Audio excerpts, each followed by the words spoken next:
اسلام آباد اور ہزارہ سمیت ملک کے مختلف شہروں میں زلزلے کے جھٹکے محسوس کیے گئے ہیں، جس کی وجہ سے متعدد افراد کے ہلاک اور زخمی ہونے کی اطلاعات ہیں۔ منگل کی سپیر 4:02 پر وفاقی دارالحکومت اسلام آباد، ہزارہ سمیت پنجاب اور خیبر پختونخوا کے مختلف شہروں میں زلزلے کے جھٹکے محسوس کیے گئے۔ زلزلے کی وجہ سے پاکستان کے زیر انتظام کشمیر کے علاقے میرپور میں بھی نقصانات کی اطلاعات ہیں۔ مقامی لوگوں نے ہزارہ ایکسپریس نیوز کو بتایا کہ پاکستان کے زیر انتظام کشمیر کے علاقوں جاتلاں، علی بیگ، پل منڈا اور میرپور شہر میں متعدد مکانات کو نقصان پہنچا ہے۔ Chairman National Disaster Management Authority lieutenant general Muhammad Afzal نے گفتگو کرتے ہوئے کہا کہ ابتدائی طور پر ایک بچی کی ہلاکت اور 50 افراد کے زخمی ہونے کی اطلاع ہے۔ ان کا کہنا تھا کہ امدادی ٹیمیں متاثرہ علاقوں میں امدادی کارروائیوں میں مصروف ہیں اور زلزلے کا مرکز جہلم سے 5 کلومیٹر شمال کی طرف تھا۔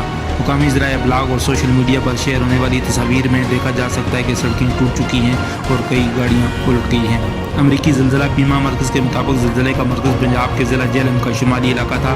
ریکٹر اسکیل پر زلزلے کی شدت 5.8 ریکارڈ کی گئی۔